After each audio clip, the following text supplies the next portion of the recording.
Frank's Red Hot is the perfect blend of flavor and heat, so you can use an entire bottle to make recipes like buffalo chicken dip or buffalo nachos, or even things that don't start with buffalo. Frank's Red Hot, I put that on everything.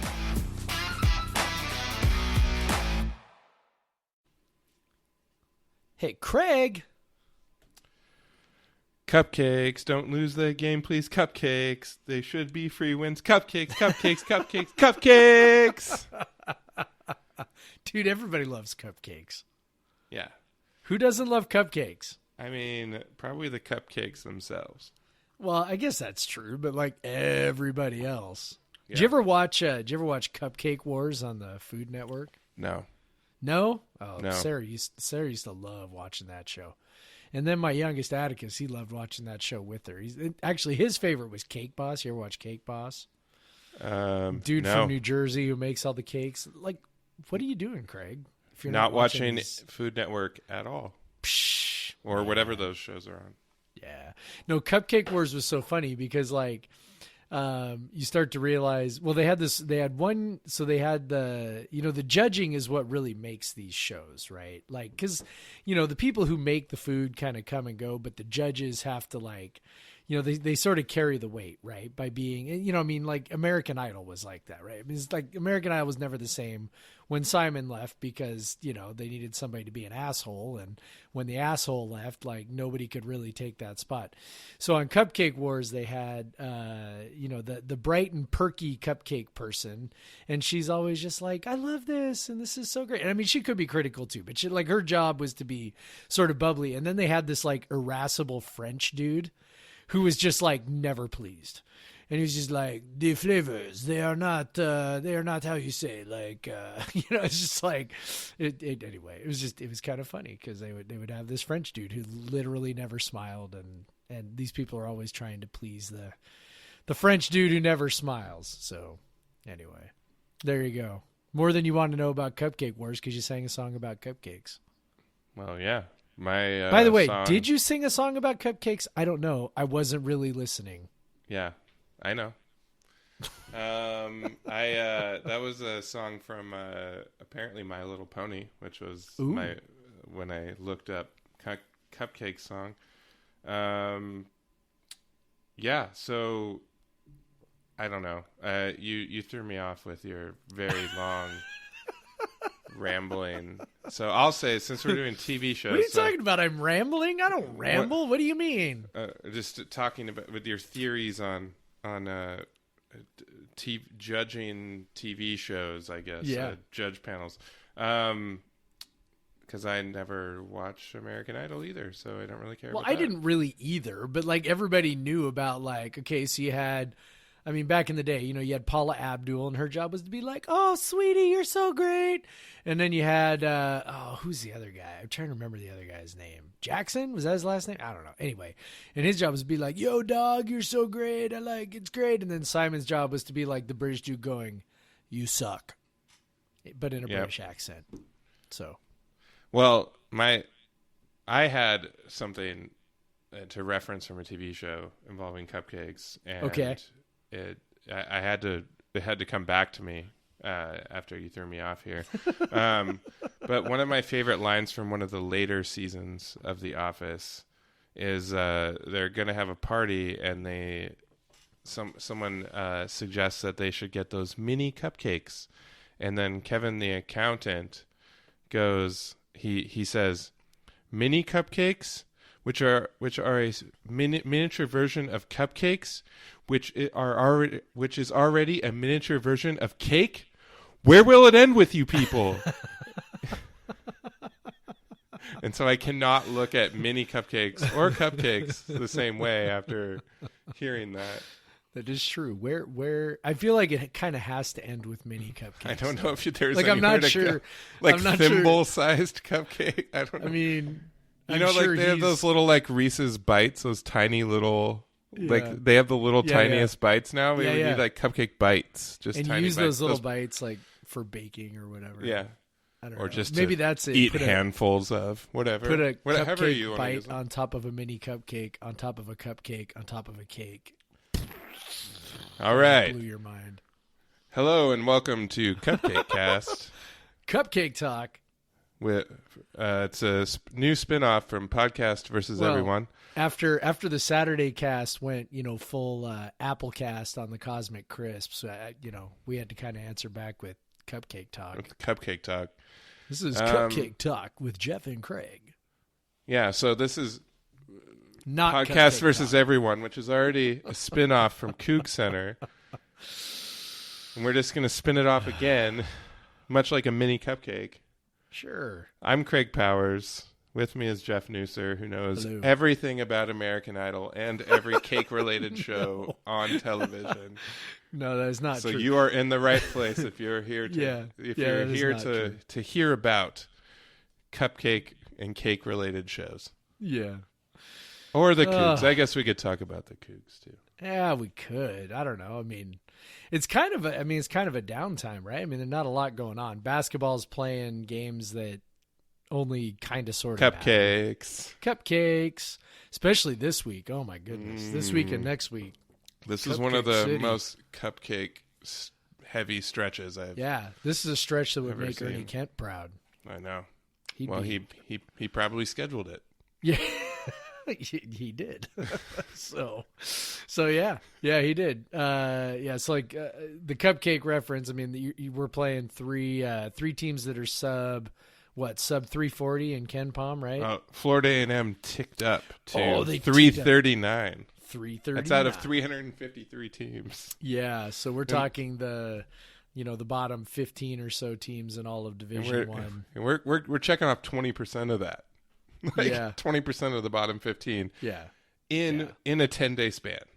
Yeah, and we are not by any stretch a good team. We're ranked 135, which is better than what we've been. Yeah, that's a good team. Which is like 80 spots higher than 72 spots higher than we finished last year. Than where we finished. Quite a jump, but even with that, we're looking at 95%, 97%, and 95% win probability in those three games. But they did pick up a nice win over UC Riverside on Sunday. Yeah, who is not terrible. It definitely a game they very well could have lost last season. Sure, because they would have been basically an equal opponent last season. Well, and we did lose to Nebraska Omaha, and UC Riverside's not that much worse than Nebraska Omaha. So. Well, yeah. So even earlier this season, they could have. Yeah. So it was really back-to-back and really encouraging efforts, particularly defensively. I think we've both been skeptical of the turnovers, but it seems like this is actually a thing that they're trying to do. Like, because when you're forcing teams into 20+ turnovers 3 times, like four times in a season already, regardless of who you're playing, that's impressive. And when you take the fact that you referenced Ernie Kent's, that rarely happened in Ernie Kent. So that's playing more possessions per game with Ernie Kent. Well, sometimes depends on the year. But yeah, it's a very encouraging performance. And then what was also good is that the offense did enough to actually kind of handle, just similar as in New Mexico State, which we've already talked about. But this game is very similar in that they just found a way to get some offense going in the second half. Obviously, CJ Ellaby showed up, but you had Jeff Pollard getting to the free throw line, even Bonton giving something, which he has so rarely done. So it was an encouraging game again. Like there was some signs that they are improving and they're figuring shit out. Well, what's crazy about the defense being led by turnovers, and I think you sort of referenced the fact that there's only so much you can do to force turnovers, right? Like, right. I mean, in football, it's a similar kind of deal. If you possess the ball, you control whether you turn it over. And so, no matter how much pressure you put on the other team, no matter how much you do to try and, encourage turnovers, it's really still up to the other team whether they turn it over. to, come out with the philosophy that they have to, put maximum pressure on the ball, to play passing lanes as much as possible, to do those things and to do it, so effectively, so quickly, and to still be effective with it when the other team knows you're going to do it. It's really remarkable. And there's nothing in Kyle Smith's history that suggested that this was the direction they were going to go, which I think is sort of, I think, the more amazing thing about it. Cause he showed up and said, we got to get the defense better. And we all went, yes, so good. You go do your Kyle Smith thing. And, we were used to watching, we were maybe thinking back to the Tony Bennett stuff where, okay, Dick Bennett rolls in and it's, it's pack line time and we're just like, damn it, we are going to run the best, damn pack line that ever was ran. And, and that's how we win. And that's what we do. Kyle Smith appears to have showed up and went, okay, who do I got? And how can I be effective with this team? And typically his teams have been very good on 2-point percentage defense. That's sort of been the thing. They chase people off the 3-point line. They defend the paint really well. This team just doesn't have the personnel to do that. And he knew that from the very beginning. And so rather than, try to fit a square peg into a round hole, as it were, he said, okay, well, I've got some guards on the perimeter that are really quick and they're not super short. So they've got, reasonable length arms. And so you've got Jalen Shedd, who's really disruptive on the perimeter. He hasn't been much of an offensive threat yet, but he gets his hands on a lot of balls. Yeah. Isaac Bonton, again, for all of the, the offensive issues, again, really disruptive defender, quick hands, plays the passing lane. CJ Ellaby is very, very good at anticipating passes. Really very smart. Long arms too. Really long arms, really smart player, just sort of sees the floor. So, you take these guys and you say, okay, hey, play the passing lanes, get in there, force people into passes maybe they don't want to make. Yeah, it's really remarkable that not only did they go in a different direction than what Smith has gone with his teams in the past, but that they're pulling it off. And, I'm still curious to see how effective that is in Pac-12 play when, right. in theory you're playing teams that, are better at taking care of the ball and, better athletes, things like that. But for now, and I think it's pretty clear that with this personnel, this was the way to go, and it's working. It's kind of cool to watch. Yeah, and you got, if you look at guys that were here last year, Ellaby's almost doubled his steal percentage, so relative to basically the percentage of possessions by the defense when he's on the floor, he gets a steal. And then Jervay Robinson has had a huge uptick in steal percentage. Yep. It's just they seem to try to get deflections. I can't remember if it was I don't think it was some Kyle Smith about it. And I know deflections are a thing that a lot of good defensive coaches track, and I know like Tony Bennett tracks it and stuff like that. So because getting your hands on just even deflecting a ball disrupts an offense, even if you don't get the steal, especially in a 5-second less shot clock.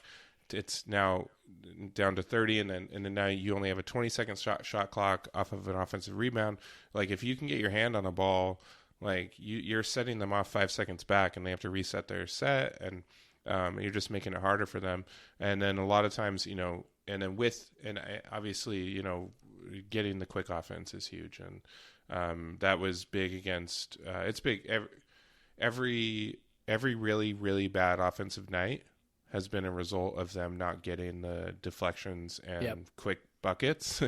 And every decent offensive night, they've gotten a fair amount of quick buckets off of deflections. And so, again, this is, I know, like, I don't want us to, maybe we're like at the altar of Kyle Smith, and we're like, we're, the founders of the church here, but but still, like, it's refreshing to have a coach that is adapting to what he has. Because we know that he hasn't always coached like this, as you mentioned, and so it's fun, and honestly, it's made they're better than they were last year, and as I've said before, it may not turn into more Pac-12 wins because the Pac-12 is a lot better this year than it has been in probably 4 or 5 years. Yep. So it's good that they got a lot better. Otherwise, it could have been a real miserable year. Oh my God. But now they're in position to get a few wins. But it definitely tempers the expectations unless they take quite a big leap, which they could take a little bit more leap. Because who knows? Like they could hit more shots. Like Ellaby shooting 29% from three right now. And if Isaac Bonton suddenly starts playing like apparently what Kyle Smith thinks he can play like, that makes a massive difference too. So. And Jalen Shedd as well. Jalen Shedd is definitely more limited offensively than we expected. Yep. Because right now you have Gervais Robinson taking too many shots. Yeah. He really doesn't. Any take shot is too many shots. Yeah. Literally one. Too many, Gervais. Too many. Yeah, and you do. They've been. The last few games, you've seen them go to Pollard in the post quite a bit, and as you say, I don't know if that's going to work. That's not going to work in the Pac-12. Yeah, because he's just not even going to be able to get off a shot. He's going to be guarded by guy. And there's going to be no reason to double athletic him. dudes. Yeah, he's, he may get. I mean, we've seen him the last couple of years get 8-10 points on occasion. In a Pac-12 game, but that's not something you can rely on with any kind of regularity. So I think another guy would be Kuntz, Jazz Kuntz, if he could knock down threes at maybe more closer to like a 37% clip than like the 32% he's at right now, and then he's actually a pretty good offensive rebounder. Because he's just he's a bit explosive and he's a bit wiry. He finds the gaps, and I think he has a good read on ball off the rim. Yeah, and it also helps when he's on offense. He's basically stationed at the 3-point line, so that also helps too because he crashes comes, from there. Yeah, he comes from the 3-point line. He crashes from there. He's able to sort of read, where the ball is going to go, and then kind of fly in and get his hand on a ball. So. Yeah, he's a pretty dreadful defensive rebounder, but dreadful might be too strong, but he's not. He's very been good. better this year than he was. Yeah, he's been a bit better. Same for most all of our picks. But his value is like you said, really on the offensive end. If he can hit the three well enough to make other teams guard him, and he can get some offensive rebounds, those kinds of things are really gonna change his value. So. I'm curious to see if how much run Markovetsky is going to get because he came in for about 15 seconds. Yeah, drew an offensive foul and then came out and then came right back out. Yeah, it's I don't know. Like it leads me to believe they don't see him as a huge piece this year. I don't know. What's funny in the limit I was perusing Hoop Math today. Yeah, and in the very limited amount of time he has played, he's tied with Kuntz on the team in putbacks. So sounds about right. Yeah, so he's just a force in that regard. But yeah, they probably, it just seems that they might not think he's ready because they were playing a team in Riverside who had a 6'10" and a 7'1" guy, and you thought this is a game that Markovetsky is going to play. Yeah, but he played for 15 seconds, and Tony Miller again took the minutes. Like Tony Miller's been taking the minutes at the 4, 5, sometimes 5 position. That's again that we'll see how that works. Like he's been playing really well. Yeah.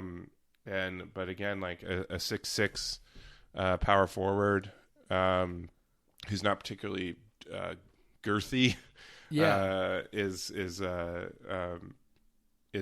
that doesn't seem like something again in the better Pac-12 this year. It might be tough, but who knows, man. He's been playing well, so hopefully he's just one of those like great stories that just plays beyond what we even anticipated. I hope so too. I mean, he did have kind of a fun dunk where I was like, all right. Yeah, he just burned he had a guard on him and he just took him to the rack, and I think he was like he was like, well, oh, speaking of that, the 7-footer was guarding Pollard, and Pollard totally beat him off the dribble. Yeah, he give him a little pump fake at the 3-point line and then put it on the floor on the baseline.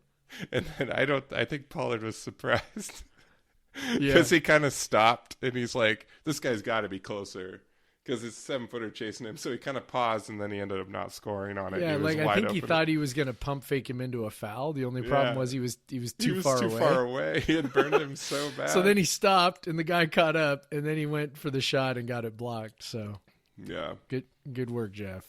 I'm sure it's probably not going to happen again. Yeah, I was going to say I'm sure everyone had fun with that during the film session. Looking at that one because yeah, that should have been an easy two. That was pretty funny, darn funny.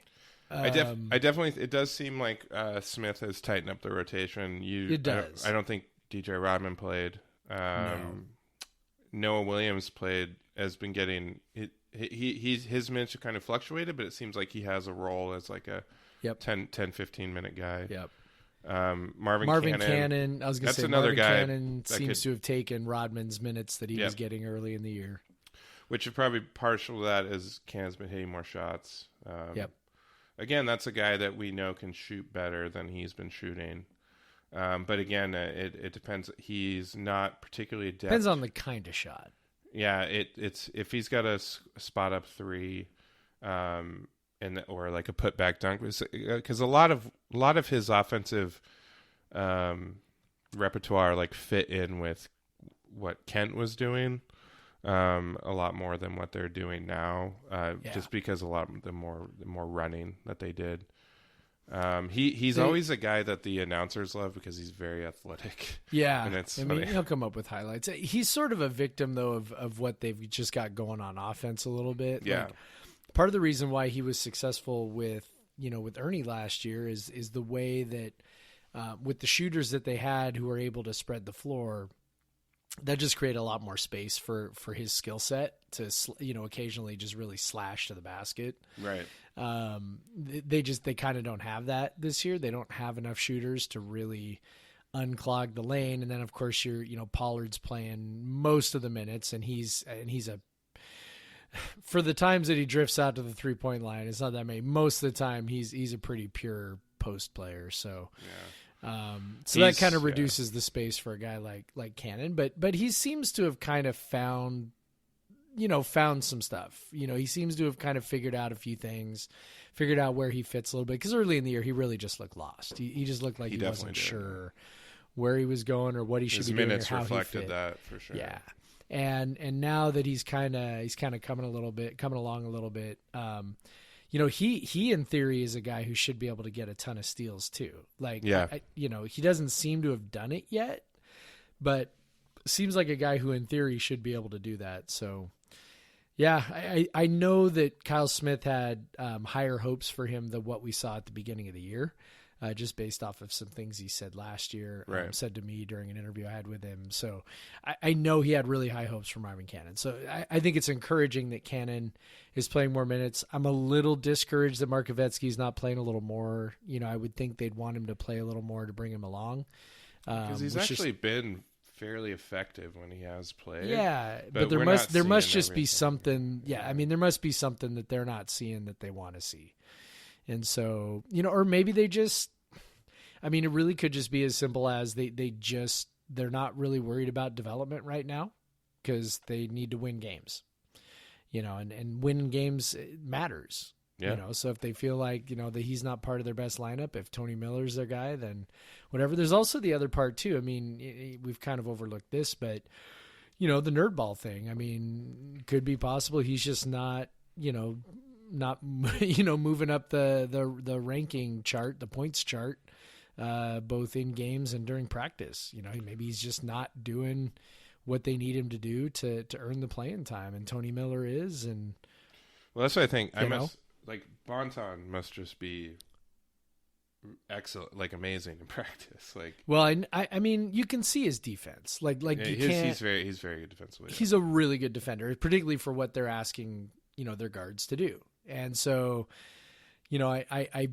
my sense is that they've got a pretty gentle hand with him in terms of the offense stuff. That it's, hey, Well, maybe let's not shoot that pull-up jumper. Maybe Yeah. let's think of a better shot. And I do think that, since he got sick, and even on Sunday when he played a pretty normal amount of minutes, the offense does seem to be moving a little better. Does seem to have fewer of the just sort of ridiculous. He did have a couple, but fewer of the ridiculous, pull-up shots. He seems like he could be much more of a distributor than he is. He's not a bad passer. Yeah, he's a good passer. He just, when he drives the lane, he doesn't seem to look to pass that much. Yeah. He gets in, he does these wild, up and unders, and obviously his shot selection is just overall really bad. And it is for a lot of the guys on our team because we haven't really ran good offense yet. But he seems to be the guy that just takes but the problem is sometimes he's taking them early in the clock, and you're like, did you really need to shoot the pull up three? Right. And we've talked about this before. And the same problem with Ellaby. Ellaby's shooting a lot more pull ups off the dribble, and if you look at Ellaby's hoop math stats, oh my god, Ellaby has not had an assisted 2-point jumper this year. Yeah, he typically only takes those once he's kind of got someone in the mid-range, and he's like, can I drive? No. Can I step back? Not really. Is anybody coming for a no? You know what? I'll just. Yeah, he does a jab step, and they kind of. I'll just jab step and rise and fire, and that'll just be the deal. Yeah, but the Bonton's percentages. 20% on 2-point jumpers. 20. He's only shooting 43% at the rim, and a lot of that's been a lot of the issue. Our guards outside. Ellaby's more of a wing; he's on a guard, but our guards are not finishing. Yeah, even when they're at the rim, Bonton has a really tough time finishing. He seems, I don't know, he seems to overthink it. Honestly, I think he tries to make a spectacular play, and rather than just playing through contact. And he seems like a stout dude. He's got. He looks pretty strong. It seems like he could. He's not like a freshman, that he could play through contact a little more than I think he does. And that's why he doesn't, even when he drives to the basket as much as he doesn't draw many fouls. He just. No. I do think there's a little bit of a book on him at this point. Yeah, because, sure. If you and I can see that, look, when he puts his head down and goes to the rim and when he puts his head down and starts dribbling into the lane, like he's going to the rim. That's it. Or he's pulling up or something. There's no. It's not going. He's not giving it up. He's not looking for a pass. He's not going to pull it out. He's not going to dribble through if it's not working. He's just, it's going up. And I think that teams, when he starts pounding the ball, I get the sense that opposing defenses are really okay, well, here we go, and they know what's coming, and they're sagging off of guys, and they're making that they're really clogging the paint on him and just making shots really difficult around the basket. And at some point, hopefully, he's gonna realize that, and maybe be a little bit more of a playmaker than just a high volume shooter, but yeah. Because he really has that ability to be a playmaker. I think he does. He made a sweet. Who was that pass to? Was it to Ellaby? Yeah, Ellaby hit an and one. Sweet pass on a fast break. He can definitely pass. There's no doubt about that. So yeah, and I don't want to sound like we're piling on, but it's just he's a guy that takes more shots, and when he's on the floor, the percentage of shots he takes is slightly more than Ellaby, and uses almost as many possessions. Yeah. He does take care of the ball, which is good. Well, that's easy to do when you when all you ever do is shoot. I know that's a lot easier. Yeah, he's not. He's handling the ball a lot, not giving it up. Because you'll get Shed, and Shed's having a real tough time holding on to the ball. He had quite a few turnovers. Ellaby a few more turnovers this year, as it's going on, but his rate is still really low given how often he handles the ball. Well, the funny part is that Isaac Bonton's assist rate isn't horrible for a shooting guard. Yeah. It's kind of not terrible. It's just if we could just eliminate some of the shots that are just but he low percentage. He is playing the role of point guard quite a bit when he's on the floor. It's true. Yeah, like I mean, I don't know if that's what it looks like. It could just be he's the scoring guard. He's the guy that needs to create, because really we only like. If you look at guys that can create their own shot on this team, it's Ellaby and Bonton and not really many other guys. Shed can get to the rim, but he hasn't really done that much, and he's struggled to finish, just like Bonton. But again, like we've seen this, like guys that it takes transfers an adjustment period almost always. So I'm hoping that we can get... Well, especially Shed came in very late. Yep, and like he came in after the school year started. He's also been injured. Yep. But Bonton's a JC transfer. That's quite you rarely see JC transfers come in and just light it up immediately. So I'm hoping that... It seems like he could if he just got the shot selection under control. Yeah, if he's he looks like he can score. Yeah, but he really it's does. funny. You're like, shot selection is terrible, and then he drilled like a pull-up 27-footer in this game. God damn it! That's why when he made that, I was like, shit. Like now he's gonna think he can make that. Like that was my only thought when he drilled that thing. He just dribbled. It was like a Klay Thompson three that he... Yeah, and the dude sagged off him, and he just like drilled it, and I was like, damn it, shoot. Maybe he'll just... There's gonna be a game. There's gonna be a game when he just hits every, like Royce Woolridge style, and which Kyle Sherwood in our Slack chat, like he early in the season, he's like, "Oh, this is like the new Royce Woolridge," like where he's just gonna fill it up like one game, and we're gonna beat someone that we shouldn't because he just doesn't miss. And I am 100% here for that. Yeah, I'm ready for that. Particularly because he plays D, and that's obviously why he's on the floor. But yeah, he's got to make some fucking shots at some point. Yeah.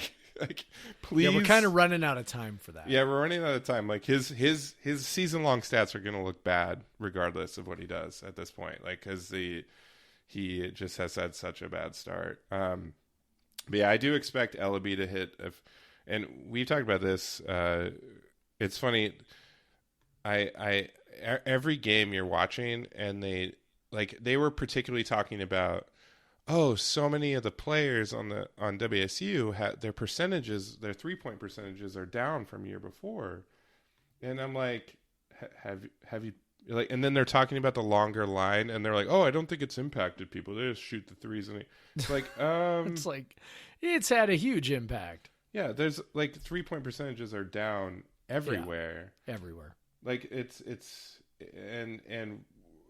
they've done this before, and eventually they adjust. But like 3-point percentages are down 1.4% across NCAA basketball.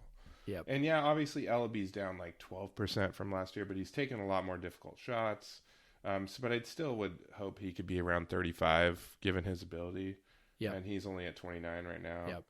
Yep. He was very selective. He's been very selective lately. Hasn't shot that many. He only shot 2 threes against Riverside because really he kind of decided in the second half he could get inside, and he did, and he ended up with 20 points again. But we'll see. Like a Pac-12 play, that might be harder.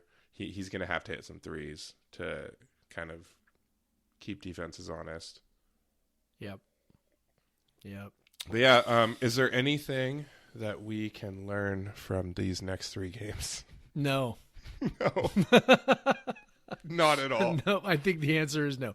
No, I mean, I like I said, I think the offense is getting a little bit better. They look like they have a bit more of an idea of what they're trying to do. I would love at least one of these games they just light someone up. I would too. All 3 of them, hopefully, but yeah, I mean, when you look at the sort of efficiency of the offense, they've only had one game this year over 1.09 points per possession, and that was the first game of the year when they absolutely ripped Seattle. Which before the New Mexico game was far and away their best performance, like best complete performance, but I think New Mexico State takes that. Yeah. But even that, like the offense was only at 0.93 points per possession, which is terrible. And it was like very reliant on free throws. Yeah. Which we have not been good at generally. Yeah, that was an outlier in terms of free throw rate. So, I think really what I'd like to see. Actually, I was looking at the defense. Yeah. No, on offense they did as well. Yeah, it was 54. Defense, they actually limited them. That was what it was. Yep. Yeah. New Mexico State, the free throw rate was 54.2, which means they shot, like if you stretch that out, it'd be 54 free throws for every 100 shots you take. But their next highest of any other game is against Idaho. They had 33.3 free throw rate. Yeah. So they had quite a. So big outlier. Yeah. I guess I just kind of want to continue to see the offense, having a clue. The offense looking like it's got a plan. That's really the big part. Is just feeling like they're making some progress on that end in terms of what they're trying to accomplish. And I think they've made some strides that way. I'd like to continue to see that. They really should win all three of these games comfortably. We'll see if that actually happens. I'm definitely not going to panic. If it doesn't happen, I'll be super pissed if they lose one of them. Yeah, they definitely should not lose. They definitely should not lose any of them. These are not even games Ernie Kent would lose. These are correct. Not, Correct. So, so I'd like to see some of that. Again, I'd be, super surprised if they lost any of them, but win them. I'm checking my statement here to make sure Ernie Kent didn't lose. Yeah. They should win them. They should win them comfortably, and I'd like to see the offense not just perform well, but look in the half court like it has like there's a plan, and like they know what they're doing, they know where they're going, they sort of understand what they're trying to accomplish. I would not be shocked if maybe there was a little bit more of an emphasis on that over these last couple weeks before they start Pac-12 play, because they are gonna. I mean, the reality is they are gonna have to be better on offense to win very many Pac-12 games. Absolutely, yeah. So. And I don't have super high hopes, because if we just think back to like the Dick Bennett years, it was his second year when he had like Senior Kaladi and that their offense picked up a little more. They were a little better that year. Second year of Varum and everything. But I'm hoping that the fact that we have a guy like LOB and whatever, we can find our way, get some better efficiency. But yeah, I think it's probably time to take a break, and then maybe we'll talk some Cruton. Let's do it. Cruton.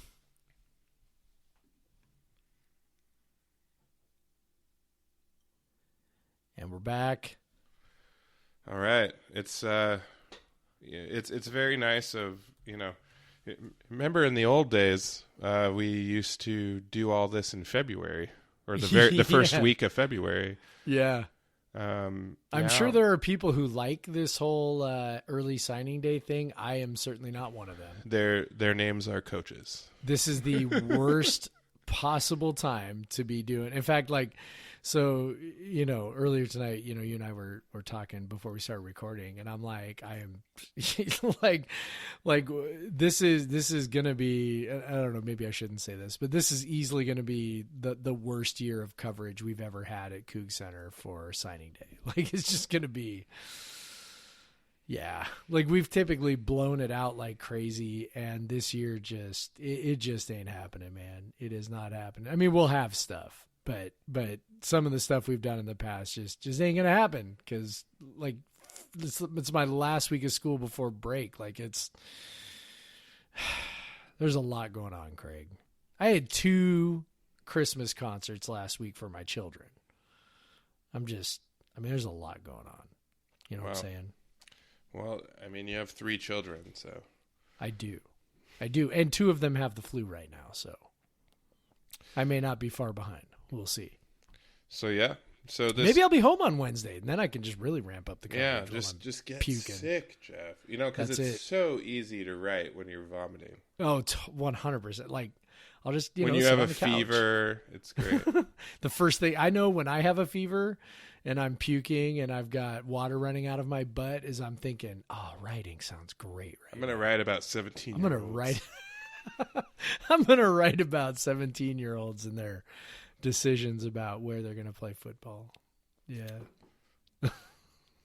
So the numbers on this, 247 has us ranked 54th nationally. Yeah. Not super exciting. No. 9th in the Pac-12 thanks to USC for some reason. Yeah, well it's USC and Utah both. Like that is just a function of them not having a lot of commits right now. Yeah. So. I think we could end up around 11th or 12th by the time this is over. Well, last year we were 12th. Well, you look at the barometer as like, are we ahead of Oregon State? And no, we are not. No, we are not. We're not going to be. Yeah, because they have a better average recruit. They have one more commit. Of course, both of us, we run in those 3-star realms. WSU 18 3-star commits, Oregon State 19 3-star commits. Arizona, theirs are of a little higher quality. Arizona is actually like their average rating is slightly higher than us, but not that much. And you kind of wondering what the hell is like what is Sumlin doing? Like you would think that he would be a hell of a recruiter. That situation's a train wreck down there. But then you got, the top half of the conference is recruiting well. The UW is crushing it. Oregon's crushing it. Yep. Stanford is still doing their 6 4-stars. You got Arizona State. That's the not interesting quantity one to but me. quality, man. That's the interesting one to me, because when they fill out the rest of that, so they've only got 14 commits, but 4 of them are 4-stars. When they fill out the rest of that, they're going to be in the top half of the conference. Colorado's definitely pretty solidly. Colorado's probably upticked a little bit this year. Yeah, I think what you're seeing with those classes, so when you see what Colorado's doing, and you see what Oregon State's doing, and you see what Arizona State's doing, when you look at those, if you remember back to Paul Wolf, that second year is the year where you can really sell hope. Yep. Right, you can sell. Hey, here's our vision. Here's what we're doing. We've had an uptick. We're blah blah blah blah blah. Right. And imagine selling hope and also selling it with Tempe. Yeah, and in that second, I'm trying to remember who all was in that second class with Paul Wolf, but I'm pretty sure that was Marquise Wilson, Jeff Toole, and Dayon Buchanan, if I remember right. Who weren't even, I don't think, they weren't even the highest rated players in that. Well, Toole was, but Buchanan, like there was a lot of other guys that were higher rated. That was definitely his highest rated class. It was his best class. So I think that second year class is the one where you really get that bump. When you're like, hey, look at what we're doing. We're making it. We're doing this thing. So you can really sell that in that second year. And then, depending on what happens in that, following season. Okay, so your third season now, what kind of return are you getting on the promises that you're making? And so, yeah, it's not shocking to me that those guys are doing, better. It's not shocking to me that Oregon State's doing okay. So, in Colorado, you've got a situation where, Mel Tucker is coming from the SEC. He can sort of sell that, his NFL experience. Yeah. He can sell that. And Colorado's great. Like, you and I visited Boulder. That's like a cool ass place, man. Yeah. Like, that's not a bad place to go to school. So, yeah. And it's closer to like a major city. And, yep. So yeah, it's easier to sell. So I get it. We know that Pullman's a hard sell for a lot of kids, but it's the one thing that's a bummer is we knew last year was the worst class that Leach had, and hopefully that he ever has. Yeah. And they could all turn out to be diamonds, but in terms of rankings, they were the worst class. And I think we kind of pegged that on the coaching turnover, Leach almost leaving. And then a lot of his staff bailed. So it was, we expected that to be a shitty class, and it was. They could turn out to be amazing, but in terms of rankings, they weren't good. But this year coming off an 11-2 season, all that Gardner Minshew goodwill and all this stuff, you kind of think that 11 wins, 11 wins, top 10 ranking, 4 years in a row, just being at the top of the conference. Yeah. You think at some point that, but maybe there was that when Bill Doba kind of they basically, their staff after the 3 10-win seasons in a row basically were like, I bet if we go after these bigger recruits, they'll come because we're good, and they didn't. And they did. But you would hope that, maybe the facilities at WSU now, which Doba didn't have, and you could be like, oh, look, you have a great life. Like, this is where you live, this amazing place. But again, even from right when Leach started, when the FOB first opened compared to now, you've had probably half the rest of the conference build those same things. USC came and looked at ours as an inspiration to build theirs. So it's ours is not unique anymore. Maybe it's not the recruiting tool that it once was, because every school has it. And so now we're kind of back to this, apparently an 11-win season. I don't know, man. Is it the coaching staff that we have now? Did we lose a lot of the good recruiters like Roy Manning and Wilson and those guys, like Mastro and Joe Salavea? Yeah. So are we seeing this is what happens? Obviously we're not down that far, but it's enough to be but given the success of the program that we have behind it, it is a little concerning. Why can't we improve recruiting? Right. What is there ever going to be a point where WSU can improve recruiting on the back of being a successful program? I don't know. It's starting to feel like no. I don't. Yeah, I think. Number one, I think you answered the question when you cited all the assistants who have left. I do think that makes a difference. I think all those guys are rock stars. I really do. Yeah, they did. Obviously, Leach and Emmerich and them did a hell of a job hiring guys, and because everyone else has wanted them. Yeah, and let's listen.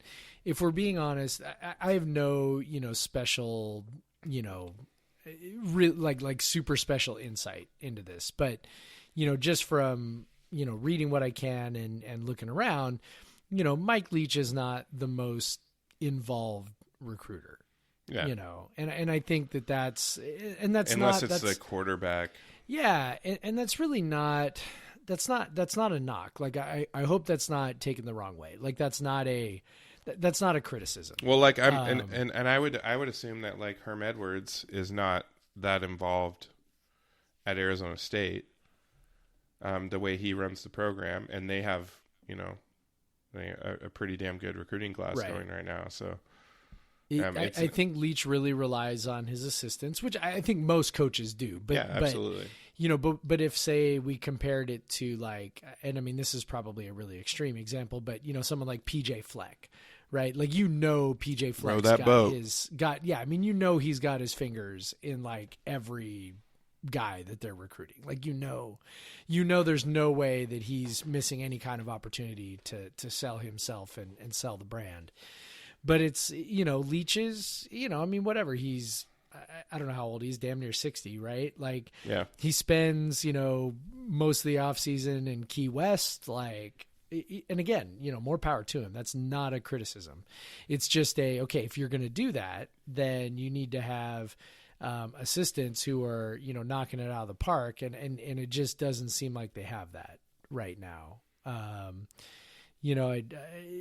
Not to get too far into sort of naming names, but you went from, Joe Salavea, who's pulling in these guys from Samoa, right?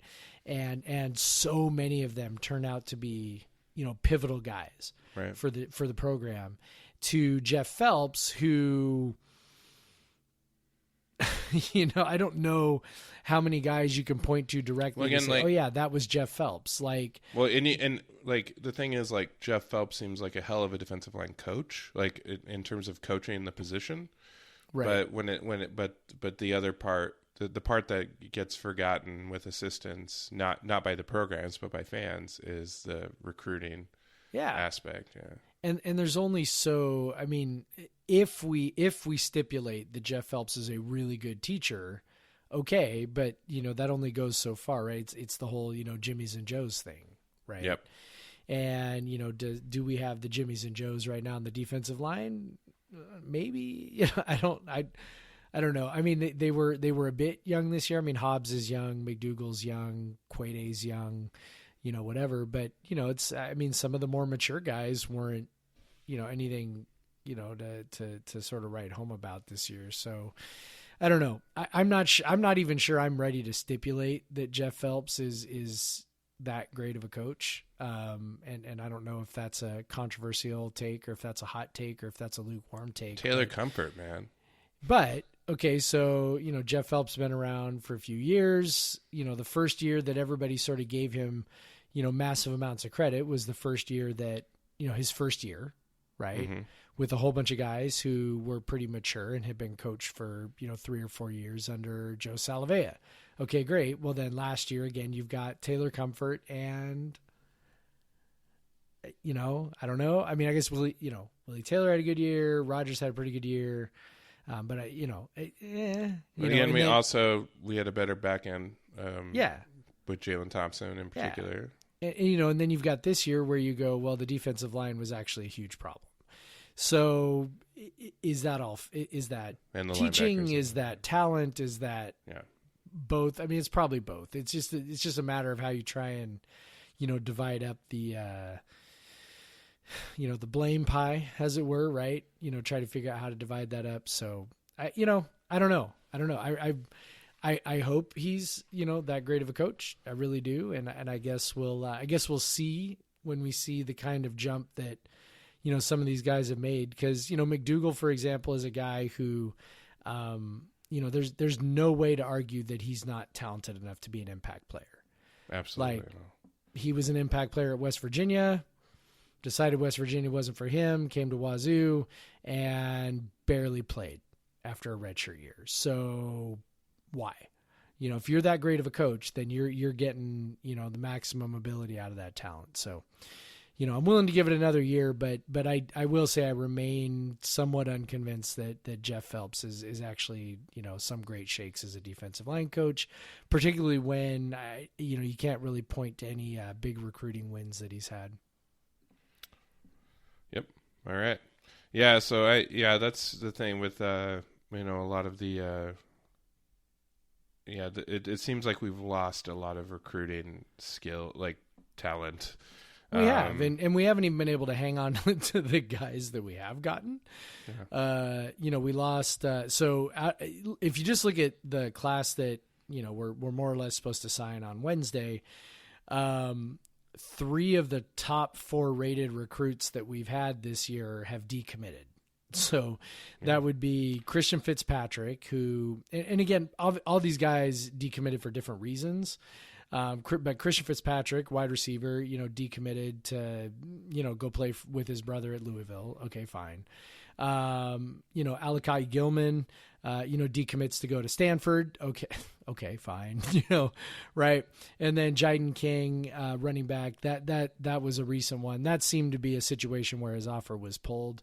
But still, there's it's something like going on there. Yeah, but still, it's like, you're more talented guys. You're not hanging on to, and that's certainly not good. The big one they've obviously got to hang on to is the quarterback, Jaden DeLora. Yep. Bigger programs have come sniffing around. He, reaffirmed his commitment. If he goes ahead and signs on Wednesday, I think that's a major win. I really like him. 247 says that Phelps is the recruiter for that. Well, there you go. I take back everything I said. If Jaden DeLora signs and turns out to be awesome. So, but yeah, so he 247 reports that he's got an offer from Ohio State and USC. Yeah.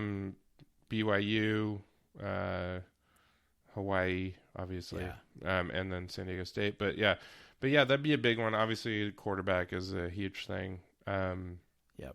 And I think he's an exciting player. I mean, I'm sure we could talk about this. Yeah, he's not your, prototypical 6'5" dude. He could add a different element. I think he's going to end up being a lot like Gardner Minshew. Yep. I think that's going to be a pretty good comp when all is said and done. Yeah, but he's got to come and he's got to stay. Yeah. So overall, we talk about the class, like the guys committed overall. Maybe we'll talk about it after they commit, or after they sign. But yeah, need lots of help in the secondary. And some of the gloom and doom we say is because there's not a lot of like help coming in the areas that you desperately need it. Yep. There's Gilman's a guy who potentially could have played right away. Yep.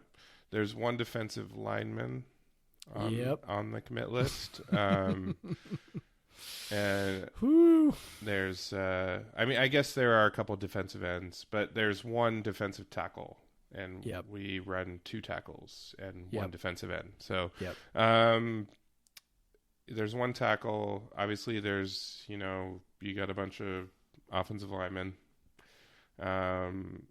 big guys, except for one, but that's what you call the Andre Dillard wild card, right? When you recruit the smaller athletic guys, but otherwise, Leach generally recruits giant dudes and then lets them be even more giant. Yeah.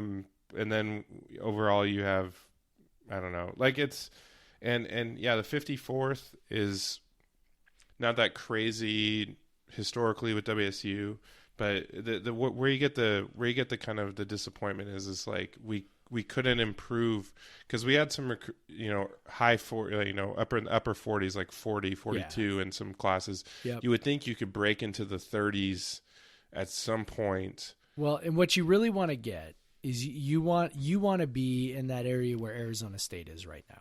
Yeah. You want to be in that area where you're getting 3 or 4 4-star kids. And then we have never done that. Because those guys are the sort of the difference makers, right? I mean, those are the guys who, can potentially separate you from a team like, I don't know, Washington. Particular, right? 4 stars that outside of the quarterback too. Like Right.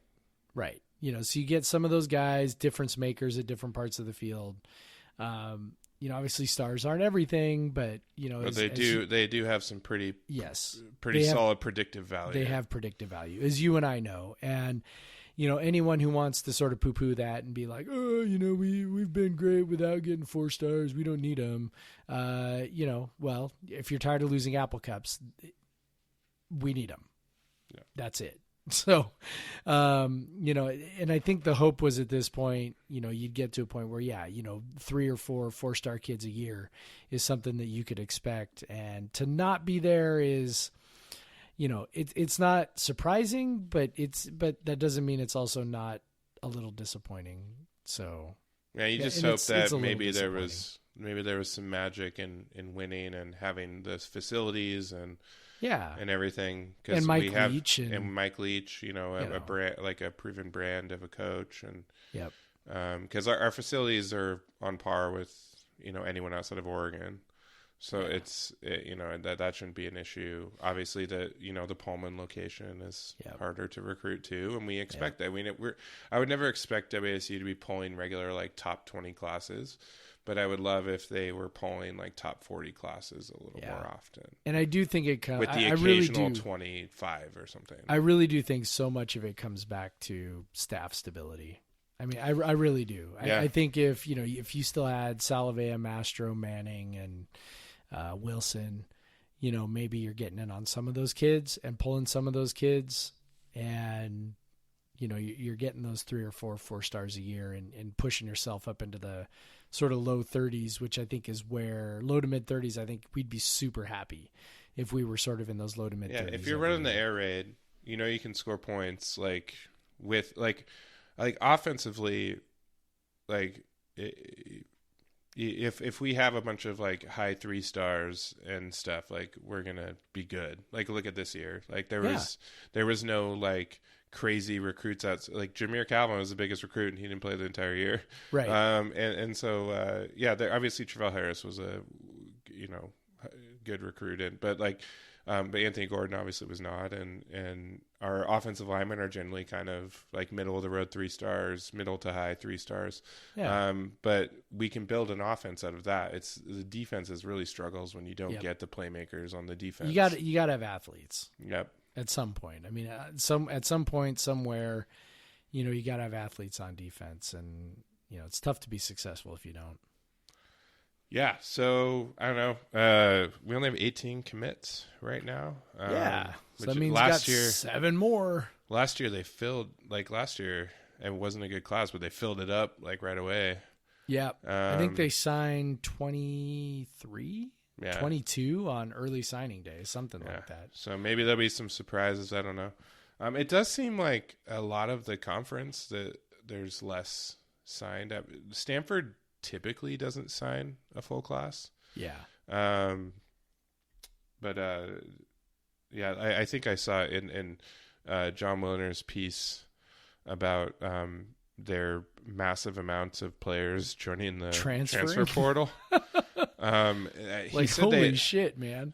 They were only using 70 some scholarships this year, which is crazy. To which not use all insane. of the scholarships is insane. It's insane. Alabama and programs like that are over-signing guys. Right. They're trying to use every damn scholarship they can well, get. And they're putting guys on medical things to end their careers so they can sign more guys. Yeah, but obviously Stanford has its unique kind of requirements. You can't just pull a guy late. Right, you're not filling a class with a JUCO kid. Yeah, he's got to have a 4.0 GPA and a whatever the S is. Did the SAT? Did they move back from the? Did they go back to the old scale, or are they still? I'm not sure. I know, whatever. The 1600 SAT and a 4.0 GPA, and then you can go to Stanford. They did do that. I can tell you that for sure. Okay. Yes, the SAT went back to a 1600 scale. Okay, yeah. Whew, good thing they did, man. Those were some rough years when the SAT was out of 2400. Man, we just didn't know what to do with ourselves. Well, it just made all of us people that took it out of 1600 I don't care about your score. I know. That's what I'm saying. My score is not good anymore because it's out of 2400. But anyway, so I don't know. It's not a terrible class, but it's just not I wish that you just wish it was better. You just wish it was better because I mean, they're not even in on a bunch of 4-star kids who are doing hat dances on Wednesday. It's not. Well, yeah. There's one kid who's a borderline 4-star kid, and that's Connor O'Toole out of New Mexico, who apparently is trying to decide if he wants to go be a tight end or if he wants to play outside receiver at Wazoo. That appears to be the situation because he's a big kid who could blow up into a tight end.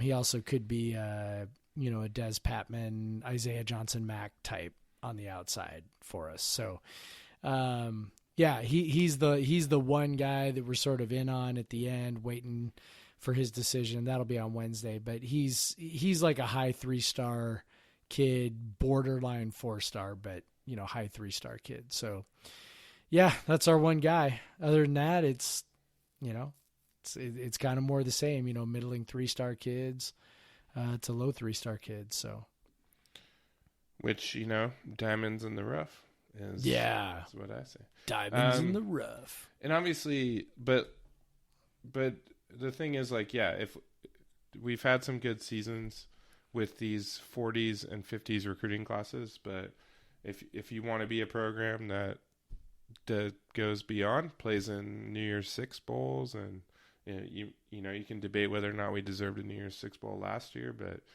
we didn't win our division, and that's why we didn't get a New Year's Six bowl. But yeah, if you can, if you want to ascend to another level of college football, you kind of need better guys. I know you can say the 10-win seasons at WSU, but there wasn't a lot of rankings back then, and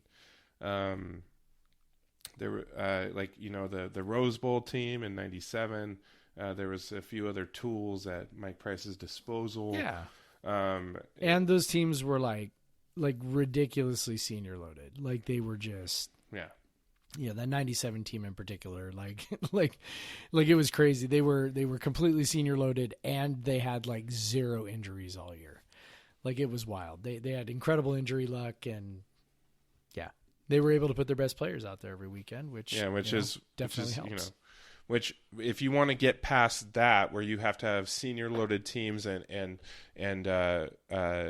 perfect injury luck, which we had we had really good injury luck last year, once in a never, right? Or really good luck in every single close game you play, because you're playing close games every time, which obviously last year, that might have been a Minshew effect. I don't know, because it sure seems like it, but because he does have, the Jaguars. He does seem to be able to do that, does he not? But also it helped that his defense was a hell of a lot better. Because he was in the position to take that lead at the end. But yeah, I don't.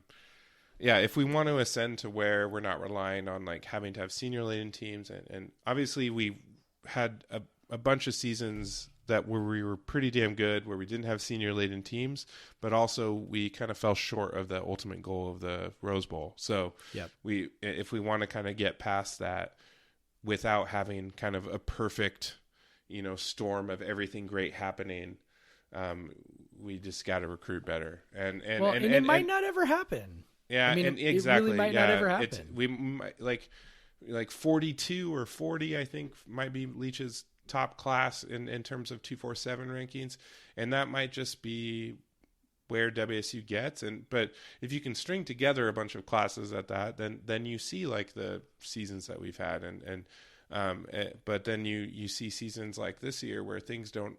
You lose a couple guys you didn't think you were going to lose, and then you kind of have some bad luck and some close games, and your defense falls apart, and then suddenly you're 6-6 instead of 8-4, or 10-2 or whatever. But yeah, I don't know. We hope and we pray, but I think the one thing you got to know as the WSU fan is that if you're screaming for 5 stars and 4 stars all over the place, like, that's probably never going to happen. No. You said, we can hope for like 3 or 4 in a class, and those will create probably some legendary WSU teams. Yep. And just by nature of, if you throw enough darts at the board or whatever, just throw enough at the wall, like something's going to stick. And so that's why we get down when we have these. This is very historically normal, even to maybe even good, like WSU recruiting class. But it's just like, I wish there was a couple more. I wish we were at least in on some guys. You can talk about like Save Smalls and he had us in his like top whatever, but he was never coming to WSU. No, I think he put us in there just to make UW jealous. Exactly, and it worked. I think that, and it worked. It worked. That's where he was going all along. Yeah. Yep. We'll just have to kick his ass in the Apple Cup. Well, like his ass specifically. I don't know if you're talking about the whole team, but maybe we might get one good block in on him. Yeah. So that he really feels the sting of not picking Washington State. Oh man, with the Theo Lawson did that decommits article. Yeah. I'm just like, oh man. God damn it. Well, like some of those guys you go, whatever. Some of those guys you go, shit, like Joe Tryon's a big one. Like that was the biggest one to me. Like I would have, that would have been number one on any list. Cause you look at our particular weakness on defense and you look at, how, Washington has destroyed us for however long. And everything else, you just go, had that guy been on our team instead of their team, does it make a difference? You kind of have to wonder. So anyway. Screw those guys. He went to Washington. Yeah. Whatever. All right, man. So, yeah, this will be I don't think it's not a recruiting class that could we'll get into more of the long-term next week. And there's still time. There's still time to fill it out. Who knows? It's definitely not like it's not a recruiting class that torpedoes the program into No, not at all. It's a recruiting class that can kind of keep us where we're at. There's no reason to think that this recruiting class isn't going to keep us on the level where we are. Now, for those people who are annoyed at the level that we're at, that that this is the best we got, then they're probably going to be annoyed. But I think you and I are on pretty much the same page on that one. That this is okay. It's all right. Like I'm not. This is just not something I'm gonna. I don't know. Like I can't work up any outrage over 5 straight bowl games. Like I just can't. So yeah, dude. I know what I can work up outrage over. What's that? There's fucking rain in the forecast in Phoenix when I'm going down there. Does it? It rains in Phoenix? What? Apparently it does. Rain for the bowl game at a stadium with a retractable roof. They better put that on if it rains. I don't want to sit in the rain at a bowl game. Like, get out of here. They should open it up and just let them play in the rain anyway. Air Force by 70. Yeah, that's true. No, those pitches are hard to make in the rain. Right? Yeah. That's what I'm thinking. Yeah. Key on the fullback dive. Everything will be fine. Yeah. Just stop that fullback. He's the one he's the key. I haven't watched any Air Force, but I'm really hoping they don't have a little slippery quarterback like Navy does. My God, did you watch that game? Yes. Holy shit! I don't even like. They should just run 4 verts. Like they did sometimes, ran like 4 verts. Just run 4 verts and then let him take off. I swear, like his 2 biggest runs came on passing plays. He didn't throw a single pass the entire game. They ran, I think, like 5 or 6 passing plays, and every time chunks. Okay, where he just. Yeah, I kid you not. I think Navy actually ran those plays so that running the quarterback was actually like maybe not the primary option, but like a very quick secondary option, because they had a couple times, at least one time I saw, where, so he drops back, everybody goes vertical, and when, it's covered, he starts to run, and he already had 2 blockers in front of him. like they already had 2 dudes who were like kind of looking at him, waiting for him to take off. And then as soon as he tucked the ball, they took off, and they were like lead blockers to clear the way for him. I was like, that is some very Navy shit right there. Like we're going to run a passing play, and we're actually going to turn it into a running play. And I'm going to, the quarterback's going to gain, 40 yards, running down the field. So I remember like the old NCAA games, like NCAA 06 is probably the one I played the most, because it was when I was in college and I just played it constantly. But I remember like taking like they had all the FCS teams back then, and like so I took Grambling and tried to do a dynasty with them. And I remember I had one like cornerback who had like 90 plus speed, and so I made he was a special sub like for 4 verts. I would put him in for that formation. And so I would just let them, and he would run. And then he was also, I put him in as my like wide receiver for another like play action deep ball. I'm like this is like Navy is just like, this is our fastest, best athlete. Yeah. Cause he played slot back last year. Like, and so he wasn't even the quarterback, but he ran for a ton of yards. Well, he was, if I remember right, he was 2 years ago, and then they changed positions last year. Back. Yeah, and then they put him back at quarterback this year. Yeah, he's like tiny, and he was awesome. Like that, it was very cool. That was very cool. Fun to watch. Was it Perry? I was like, we got to say his name at least. Yeah, Malcolm Perry. I can't even, so I watched the game with the sound off, so I didn't even know his name. His name is Malcolm Perry. Okay, but, good job, Malcolm Perry. Yeah, I don't know. You're very fast, and you're very small, and very impressive. Very shifty. Yes. Yeah. Oh my gosh, he could play inside receiver for us. Oh, definitely. Probably in the NFL, actually. Yeah, maybe. So, yeah, maybe. Yeah, I don't know. Like the triple option's way more fun when I'm watching somebody else get shredded than I am than it's going to be when I watch us get shredded. So, whatever. Why don't you pick a fight with someone from the Air Force while you're down there? Come on, Craig. Unfortunately, PJ is not going. So, man.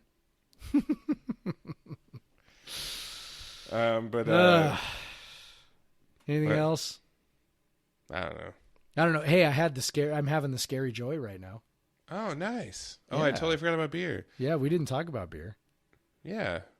So you got me a present. I did. That was a lovely surprise. And so I'm having it right now. It's very good. It's definitely the best version of that beer that Skookum is. Yeah. Made. I wasn't, honestly, okay, so the beer I gave you called... one last year as well, I don't know if you remember. Did you? Yeah. I don't remember that. But this year they put fancy wax on it. Actually, maybe that's the difference. I talked to Hollis, the brewery. He said they just had some leftover wax. They thought it'd be cool to put light blue wax on something. I love that. Yeah. Okay. So I'm drinking Scary Joy, which is a bourbon barrel aged oatmeal brown ale with coconut and vanilla. And so I wasn't really quite sure what I was going to think because I'm not a huge fan of coconut. Just in general, just coconut flavor. I'm not a big fan. But the coconut is actually just more of a hint, more of an accent. The vanilla is definitely more pronounced right now, and it is really good, really, really good. So yeah, thank you. It's awesome. You're welcome. I am drinking a beer from, and you'll like this, Jeff, from Valparaiso, Indiana. Hey, I love Valpo. Yeah. Bryce Drew, who led Vanderbilt to an 0-18 SEC season last year. Legendary Valpo player Bryce Drew. Yeah. Son of legendary Valpo coach Homer Drew. Brother of legendary Baylor coach Scott Drew.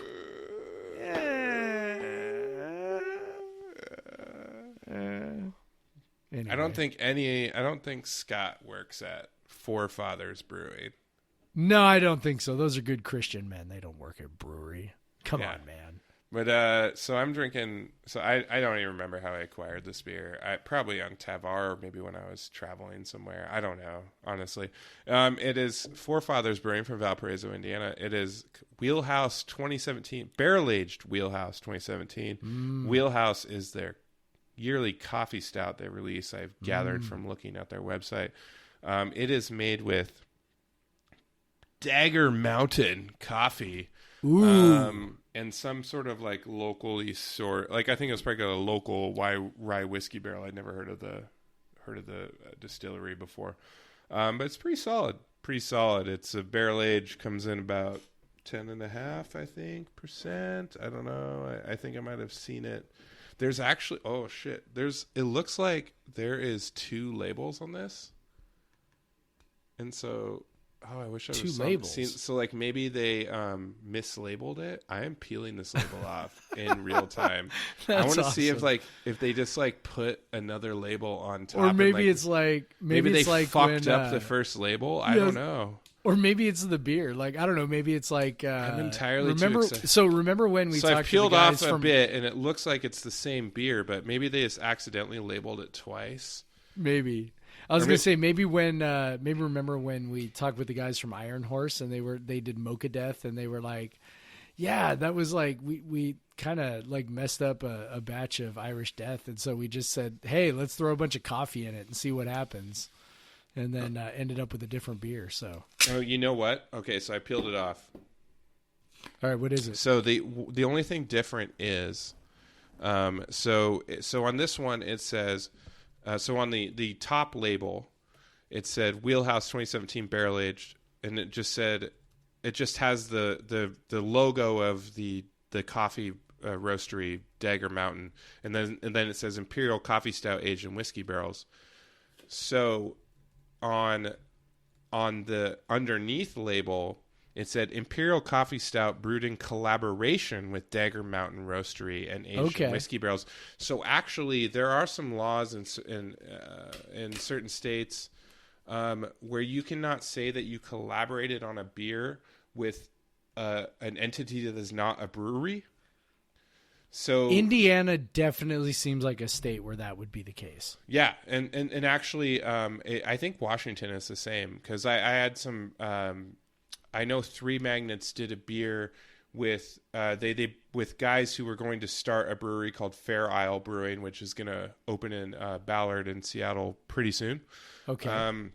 Full disclosure, I'm an investor in the brewery, so I won't talk too much about it any farther. But anyway, so just yeah, just small investor, not a big investor. Whatever, money bags. Yeah, I know, it's small. But anyway, so but so that they before they had opened a brewery, they actually couldn't put that they collaborated with them on the beer, so they just put their logo on the label. Like, like, is it just a matter of like they could just say wording? Like they can say like brewed. I think they could say like brewed with our friends at Fair Isle, but they couldn't say brewed in collaboration with or something like that. That's like so it's totally beer laws are weird. So I think that what happened with this is Washington's funny like that too. You would think for such a left wing state. Oh, but we have some crazy. Yeah, their alcohol regulations are so restrictive. Honestly, I did not like it. This is not a bit. I did not notice until I was reading the label that there was two labels on this, and so I didn't like plan this ahead of time. Like, oh, I'll teach them about weird beer laws. No, I didn't even know. This just happened. It's so funny. Like, just the language on the label. I guarantee, like, they got back, and then someone said, no. And so what I think happened I probably did get this from Tevar. So usually. What governs this can also be the TTB, which is a federal. They approve all the labels federally. So if you basically sell a beer across state lines, you have to have your labels approved federally. So it may have been that when they decided they had to sell it, they wanted to sell it unlike Tavar, which means they were selling it outside of Indiana. They had to make this new label that didn't say in collaboration, because there might have been, so it might not even be Indiana's rule, although Indiana has some weird ass beer rules. In Indiana, you can't buy beer at a gas station. It can't be cold to go, and then you also can't buy beer on Sunday till noon. Right. Or actually, it might be not at all on Sunday. No, I think it's noon. Or I don't know. It's there's some weird shit in Indiana. But so many places are crazy. Like when we visited Colorado, like you have to go to a liquor store. I think that has changed now, but when we went, you had to go to a liquor store to get beer. Oh yeah, when I lived in Tennessee, and they've upped it to 10% now, but back in the day, like any beer over 6% had to be at a liquor store. So like pretty much almost any IPA or whatever. Right. But a lot of breweries in Tennessee, or there wasn't a lot of breweries in Tennessee back then, but they would brew their beers, a lot of them like lower, so that they could sell them in grocery stores, which makes sense.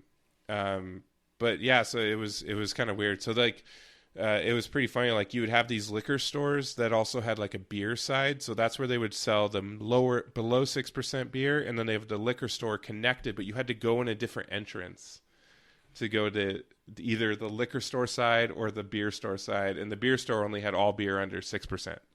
And so then you go, if you wanted a beer over 6%, like you'd go to the left, which is like, so you go to the liquor store, and like that was where almost all the IPAs were. So they were just kept warm, like because like the liquor store side didn't have refrigerators. They don't care. Right. But yeah, you could also not buy wine in the grocery store in Tennessee because it was anything over 6%. So, but they've relaxed. Just imagine what could happen. I know. Or like in Indiana, imagine what could happen if you sold the beer cold. Oh. They'll open it on the way home. That's right. Drinking and driving. Well, that was like when I was in Sydney. There was a law that you couldn't get a shot after midnight, and they were hella strict about it. You couldn't even be like, okay, fine, I'll have a whiskey neat, and they're like, no, you can't do that. Like you have to have it like with a mixer on ice. Like you like so how about can I just have a whiskey on the rocks? And they're like, no, like you have to have it with a mixer. Like, I was like, so I had made this friend, and it's So like after midnight, that's what you have to after midnight in Gotcha. Australia. Yeah. Gotcha. Like, so no shots after midnight, which honestly is probably a good just life. It's like a life, just philosophy. Like, actually, they were probably doing us a favor with that law. Definitely. So it actually worked out because I remember I had met this Irish guy when we were in Sydney at this bar.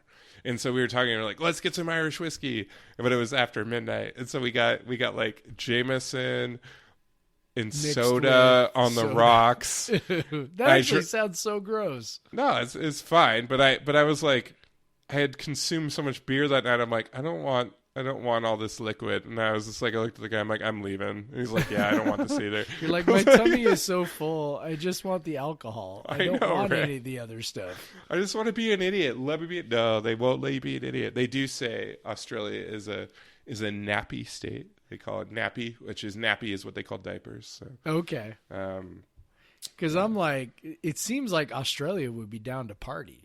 Well, that's just the problem. Based on is reputation. Australians are down to party, and so they're like, too much, too much. Dial it back, guys. So they have to. We need some laws. They have to force them to not party. Like, stop it. That's hilarious. Yeah, that seems like that's got to be like the British influence, right? Like that's like, oh yeah, totally. You know, we've got to we've got to maintain some decorum around here. Exactly. But yeah, we went on quite a tangent. That was good. I don't know. Rate us, review us, 5 stars. We like that stuff. Yeah. Helps other people find the podcast. Subscribe. Subscribing is good. Yeah, subscribe. Yeah. You know, if you want to send me money, DM me. I'll send you my Venmo. Yeah, you can do that. You can also still get basketball tickets. Oh yeah, if you want. You can get tickets to Incarnate Word this week. Yeah, honestly, yeah. Message me any of the games. This coming up. Even I'm not gonna I'll probably try to sell mine to the Pac-12 games, and we'll see how that goes. But honestly, yeah, if you are in Pullman and want to go to any of the next 3 games, shoot me a line. I have 2 tickets to each of them, and they can be yours for a low price of $0, or listening to this far into the podcast, which may. Yeah. God bless you. However much you value your time may be worth quite a lot more than $0. If you made it through our beer label talk, you are hardcore, man. I feel like that was a hidden gem. That's right. Like, literally. That's right. I'm trying to see if there's any, did they spell any words wrong? But no, I think it was just the language, which is pretty wild. I love it. It's hilarious. I just this is like a random pull from the cellar. I'm like, whatever this beer is. I bought this for some reason and then didn't drink it for almost 3 years. Cool. It was pretty good, by the way. It was pretty good. I forgot to say it was pretty good. I'm sitting there saying, I would love to get to that point. That would be so cool to be able to do that. Don't do it, Jeff. But, yeah, I was going to say, but I also am like, I don't know actually if that would be cool or not. I do know that Sarah would never be cool with that. She would just be like, why do you have so much beer that you're not drinking? And I'd be like, oh, it's aging. And she'd be like, yeah, right. Yeah, I was definitely not aging this beer on intentionally. It just I forgot about it. I'm terrible at that too. I get these beers and I'm thinking, yeah, I'm going to age it a little bit. And then I'm like, nah, I'm going to drink it. So yeah, that's that's kind of. I mean, I've got a couple of one that you picked up for me, a Dark Star. I've got that. That's probably not going to make it through Christmas. So it shouldn't. The one I got you. Go ahead and have that. The one I got you is adjunct heavy, and it is tasting very good right now. Oh, good. Well, then I will feel great about drinking that. that. Yeah, get all that maple vanilla. Yeah, and then I got the cinnamon coffee one. Drink that one fresh too. Yeah, those ones will be those will be consumed. So. And if you ever want if you ever want aged versions of those beers, you know where to find me. That is true. I do know where to find those. Yeah. All right, man. All right, dude. Go Cougs. Go Cougs.